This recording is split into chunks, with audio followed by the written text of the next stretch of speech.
Il fait le mort. Je fais quoi? Bonjour, bienvenue dans cette nouvelle vidéo. Alors je m'appelle Valérie Moulin-Denis, je suis avocat au barreau de Paris depuis 2007 en immobilier. Alors aujourd'hui, on va s'interroger sur le comportement de votre locataire. Imaginez, vous avez un studio qui était loué pendant un certain nombre d'années. Aujourd'hui, votre enfant est majeur et vous souhaiteriez donc récupérer cet appartement pour votre enfant. Mais là, vous délivrez donc un congé pour reprise pour votre enfant. C'est un des motifs légaux qui vous permet de récupérer votre logement locatif.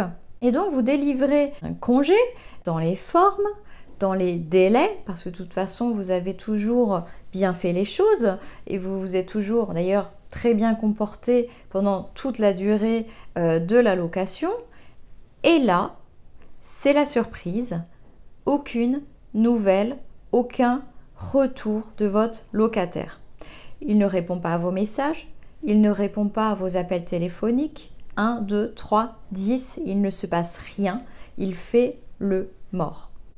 Alors que se passe-t-il? Vous interrogez, ce qui est légitime. Vous attendez, vous patientez quelques jours, vous commencez à lui adresser un courrier recommandé, vous attendez quelques semaines, vous espérez qu'il réagisse. Vous ne comprenez pas en fait pourquoi il ne vous répond pas alors que tout s'est très bien passé pendant tout le temps de la location, que les rapports étaient bons, que vous êtes toujours bien comporté. Là, le jour où vous souhaitez récupérer votre logement, eh bien, c'est le drame. Cela arrive malheureusement à un certain nombre de propriétaires bailleurs, investisseurs comme vous. Et dans ces cas-là, vous vous trouvez extrêmement démunis face à de telles situations et de tels comportements.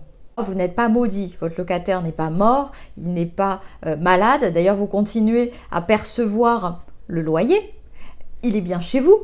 Mais pourtant, il ne répond pas et ne semble pas du tout coopérer, c'est le moins qu'on puisse dire, et donc vous vous interrogez perpétuellement, inlassablement, en espérant qu'il parte, en espérant que vous parviendrez à trouver un accord, mais malheureusement, les miracles n'existent pas, ou en tout cas, en attendant, ne croyez plus au miracle, agissez, même si le droit de propriété est effectivement un droit constitutionnellement reconnu et protégé, eh bien vous ne pouvez pas faire partir un locataire malgré un congé valable, vous ne pouvez pas le faire partir s'il ne souhaite pas partir spontanément. Et il faut être donc obligé de passer par la voie judiciaire pour faire constater la validité de votre congé et pouvoir récupérer votre logement.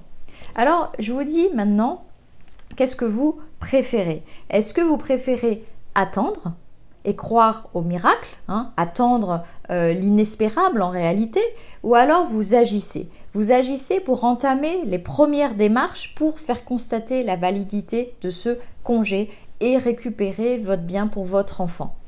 Alors j'espère que cette vidéo aura été utile à ceux qui se retrouvent dans de pareilles situations. Ce ne sont pas des situations faciles à gérer, on peut aussi culpabiliser d'entamer des démarches judiciaires, mais vos droits sont également à faire valoir.